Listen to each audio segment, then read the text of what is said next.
Hello mga boss, so welcome sa video natin ngayon. Bale, ang ituturo ko is paano ko ginagamit yung Kipa sa paghahanap ng profitable products.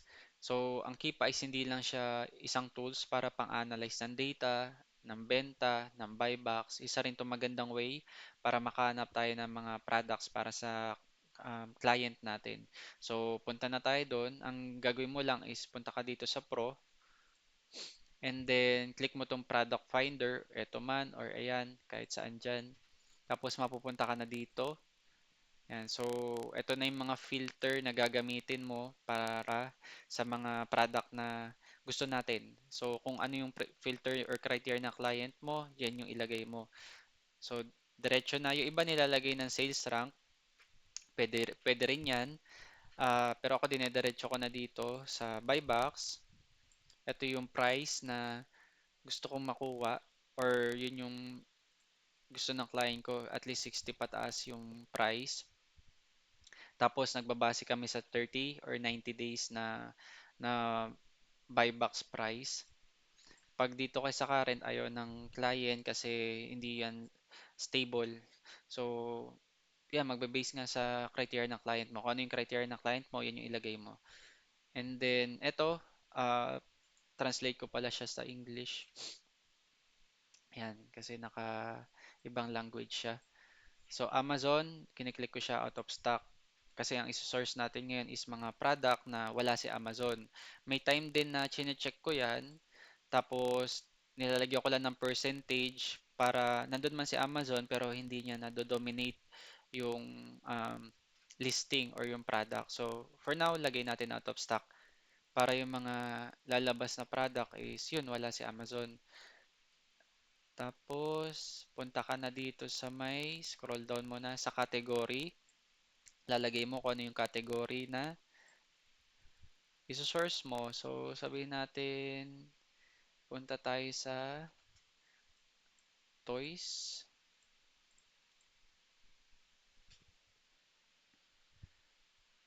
Yan. Tapos, dito, nilalagyan ko rin yan. Kung ayaw mo yung mga product na lumabas, kuwari may mga product, may list ng product yung client mo na restricted or IP, hindi pwedeng i-source talaga, ilagay mo siya dyan para ma-exclude siya kung ano yung mga brand na yun. So, pwede mo ilagay dyan. Tapos, baba mo lang siya dito. Tapos, total number of offers. Ibig sabihin ng offers yan yung mga sellers. So, nilalagyan din natin yan. At least minimum of 3. Yan, pwede na yan. Bakit 3? Bakit natin nilalagyan? Kasi pag wala kang ilagay dyan, may mga halo na mga product sa filter mo na merong sellers is 1 lang. Pag ganun kasi, kadalasan or most of the time, yung mga ganong product is mga private label na product. Ibig sabihin, hindi talaga siya pwede ibenta. So, as much as possible, iniiwasan natin yung mga yon. So, para hindi na sila lumabas sa filter natin, lagay mo na lang siya dyan 3. Or pwede rin lagay mo dito sa 30 days or kung saan man dyan. Kasi pagka tagal-tagal, lalo na ako pag start, pag first time mo pa lang dito kay Kipa sa filter, talagang nakakapanibago. Pero pag tagal na yan, pag gamay mo na, kaya mo nang laruin tong mga filter na yan. So, ito is guide lang to. So, 3. Nakikita nyo yung kada filter natin from 27,000 yung products niya is nababawasan na. Kasi kung wala tayong filter na ilalagay, sobrang dami niyan. So, masyado ka matatagalan. Tapos, tanggalin natin yung variation. Hanap tayo ng mga products na walang variation. Ito, sa variations. Tanong, bawal ba na may variation? Hindi bawal. So, para mas konti lang at focus lang tayo sa product na hanapin natin ngayon is yung mga walang variation. Tapos baba tayo, nabawasan na 21,000. Pero madami pa rin yan. Ito, sold monthly last known. Hindi ko na nilagyan ng BSR, di ba yung kanina yung sales rank kasi dito na ako maglalagay eh. So, lalagay ko dyan 20. Kung ang client mo is, ang required niya minimum 50 sales, lagay mo 50. Kung minimum sales nila is 60 or 100, lagay mo 100. Yan, oh, nababawasan siya. 30 na lang. So, sa amin kasi 20. Yan, so 494. And then, ayan, marami pa mga filter dyan. Pero ito is okay na yan. Tapos yung rating, 3.8 pataas. Okay na. Pag mas mababa dyan, 3.5. Hindi kasi yung return rate pag ganun, mataas. So, hindi siya okay para sa mga client natin. Number of ratings, kung meron ding, kasi pagka na onboard ka na, kadalasan yan, meron ka mabibigyan ka ng spreadsheet or kung ano mang docs yan, na nandun lahat ng criteria ng client mo pag na-onboard ka na. So, dun ka magbabase, yun yung ilalagay mo dito. So, hindi ibig sabihin na kung ito yung nilagay ko is yun na rin yung magiging criteria mo. So, bawat client yan, iba-iba ng criteria. Pwede yung criteria ko, iba sa criteria ng client mo or magiging client mo. So, magdedepende ka lagi sa criteria ng client mo. So, pwedeng ito sa akin tama, sa criteria ng magiging client mo is hindi tama, 'di ba? Basta ang importante is malaro mo siya, makita mo maging guide 'to. 3.8 yung rating. So, okay na tayo. 487. Check na natin yan. Find products mo.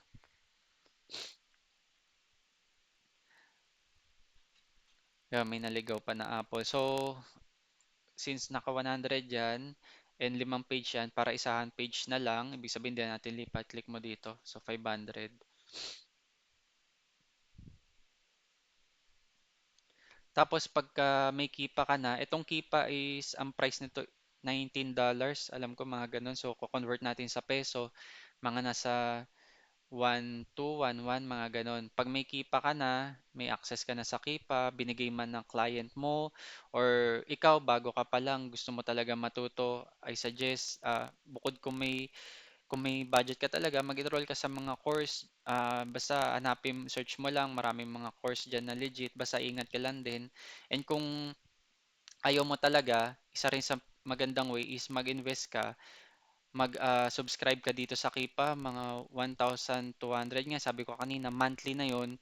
So, mag-subscribe ka lang sa isang buwan, tapos aralin mo lang tong Kipa. I-explore mo tong Kipa, maraming video, hindi lang sa akin, maraming YouTube video dyan na nagtuturo about Kipa. Tapos, at the same time, may sarili ka pa access, doon mahasa ka talaga.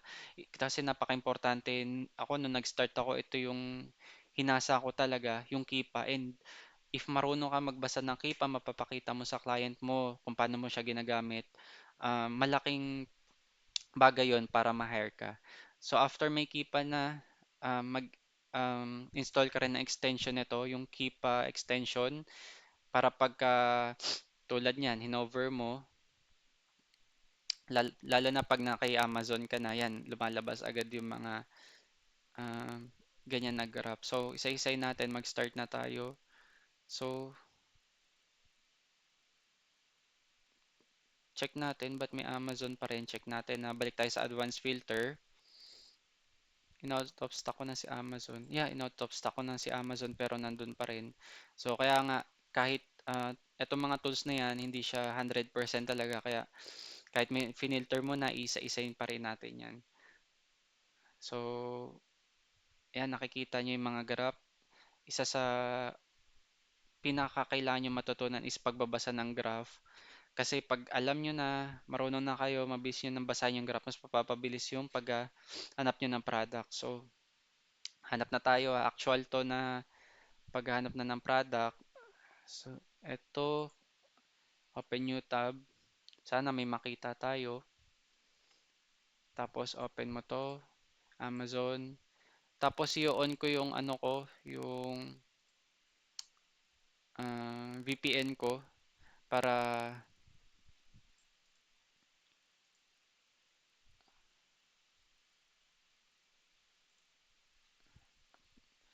yan, para pagka nag-search tayo kay Google, puro mga Google stores na sa Germany yung lalabas agad.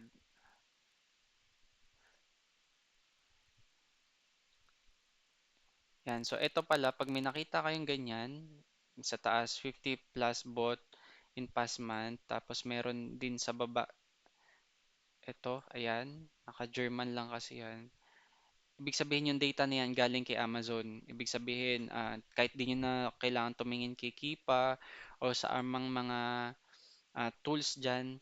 Kasi yung data na yan, ibig sabihin, kay Amazon na mismo galing. Yan yung talaga yung benta niya. So, start na tayo. Lego. Okay yung Kipa and eto 61. Yung price niya to 61. So, okay naman. Dito kami nagbe-base. Yung sellers niya, walang FBA. Puro mga FBM. So, ito, okay sa amin to. Tapos, makita nyo yung mga sellers pababa. Kaya yung price din, yung buy box pataas. Pero kahit ganon, dito pa rin kami magbe-base sa 30 days. Open natin to, Google. Yan na. So, yan, naka-VPN tayo. Lumalabas yung mga products na dito. Check natin dito kay Idealo. Price comparison website to eh. So, maraming mga retailers or stores na makikita mo dito.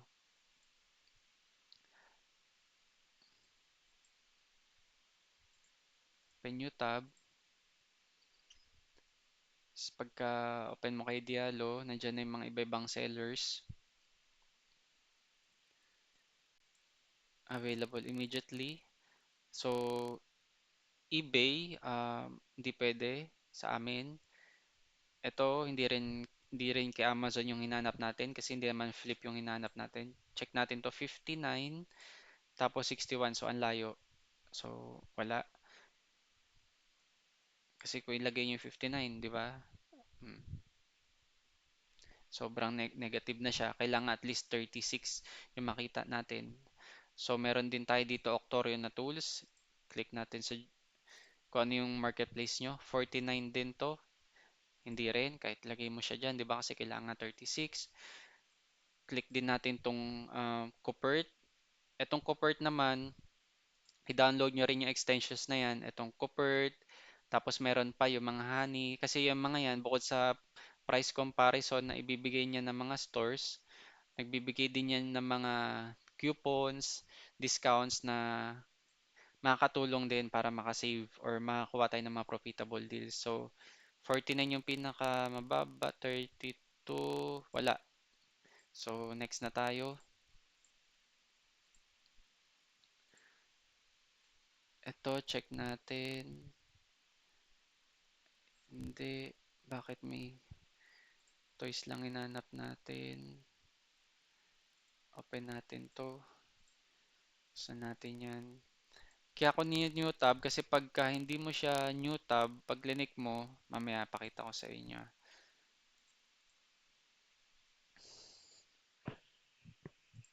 Tayo dito, and then meron na siya.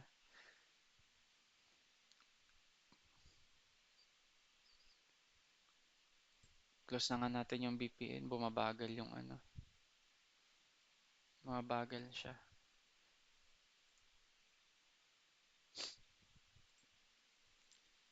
Open ko na lang tong Google Germany natin. Tapos dito natin, taka sa settings, advanced settings, search. Tapos, region, to other settings. Tapos region, napin natin yung Germany. Kung ano yung marketplace mo. To confirm. Tapos, punta ulit tayo dito sa Google Germany. Yan, naka-Germany na. Mabagal kasi yung VPN. So, ito na yung product na hinanap natin. 92. Yung kailangan is 58 euro. So, sa Proctorio, wala. Check natin to. Wala rin. Punta tayo dito. Copy natin to. Title niya. Paste natin dito. Open natin to. Yung Idealo. Amazon. Auto 149. Kailangan natin is 56. Dito 86. So wala rin siya. Baba pa tayo dito. 59. Wala. So, next. Ito, hindi. Ito Pokemon, try natin to. Kaya lang nag-suppress siya dun sa dulo. Lego. Open natin. Playmobil. Kaya nawala yung ano, mapapansin nyo nawala yung mga graph niya kasi nag-VPN tayo kanina eh. Yan, bumalik na siya. Check natin.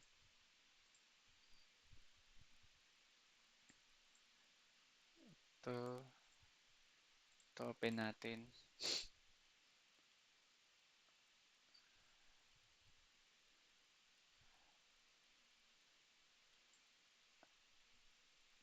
Yan, so kung makikita nyo, isang way yan na sa pagsosource is yung Keep a Product Finder. Ang maganda kasi dyan is na-filter mo na yung mga product na yan, yung mga criteria na gusto mo. So, kahit papaano makakatulong yung para mas mapabilis yung pagsosource mo. Kasi, ayun nga, yung mga product na yan is filtered na. Pero kailangan pa rin natin i-check.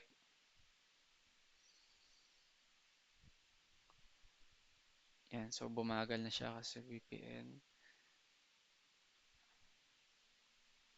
So, next is,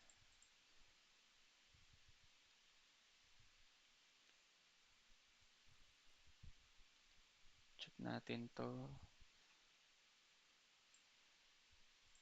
126, so kailangan natin 79 euro. Baba natin ng konti. So, meron siyang dalawang FBA lang. So, okay to. Um, standard.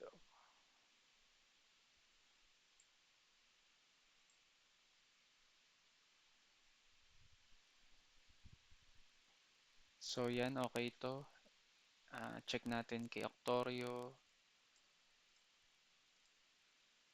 108 yung pinakamura. Hindi pwede. Check natin dito. Open natin yung kay. Saan ba yung Google natin? 129, hindi.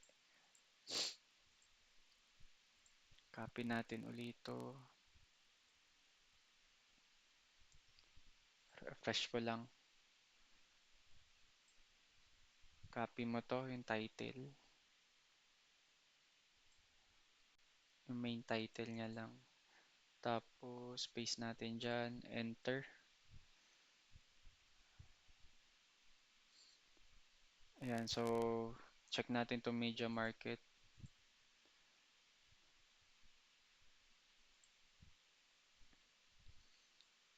So, walang lumabas. It's either out of stock na.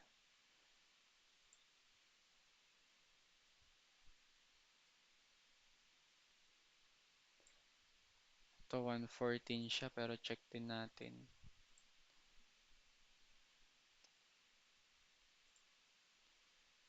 114, yung pinakamababa. Game to game. Kailangan natin 79, so hindi. Next is Germany, Auto, 112, 91 kailangan natin. Copy natin to.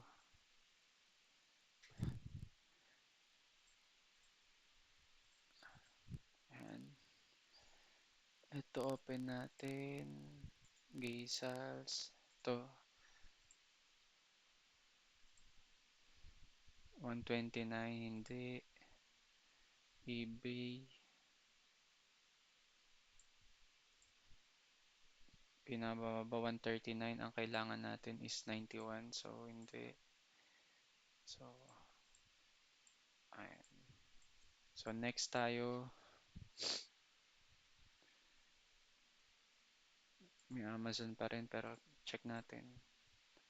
Ito. Ito, check natin.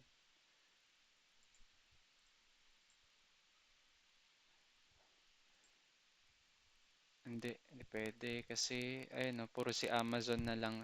May kita nyo, si Amazon ang nagdo-dominate ng buy box. And isang way pagka hindi ka pa gamay mag ano sa picture, pwede mong pumunta dito sa data. Ito ako may Amazon yung sinosource mo, tas hindi ka pa ganun ka sanay doon sa pagbabasa sa picture, punta ka sa data kay Kipa. Itong buyback statistics. Tapos pagka buyback statistics, check mo tong 30, yan 100, yan. So makita nyo, tulad dito 180. 91% kay Amazon yung buy box, 1% lang napupunta dun sa kay goods commerce na seller. So, most of the time si Amazon talaga. So, hindi siya magandang product kasi laging si Amazon na nagaano ng buy box eh. Nananalo sa buy box. So, check natin to. Open new tab. Yan, so 100 plus yung sales niya sa isang buwan. 74.99. So, habang naglo-loading, wait natin yung ito hindi rin siya. Ayan oh, kita nyo. Dito ito lang yung ito lang nagkaroon ng ah, pagkakataon yung ibang sellers na makuha yung buy box. So check natin ulit dito, buy box, data, buy box statistics. So habang nag-aantay tayo, punta tayo dito. Yan. So kailangan natin is 44 yung price. So walang lumabas dito na convert. So diretso na tayo sa Lego. Copy natin yan. Paste. Check natin to.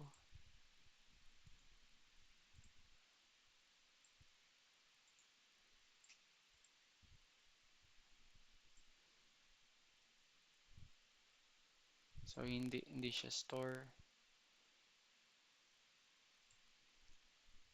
Ano ba yung product na Botanical 10372?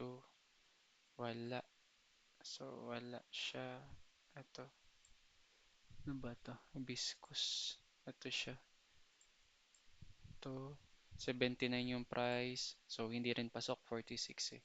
So next na tayo. Ito yung kanina. Ayan o. 47 and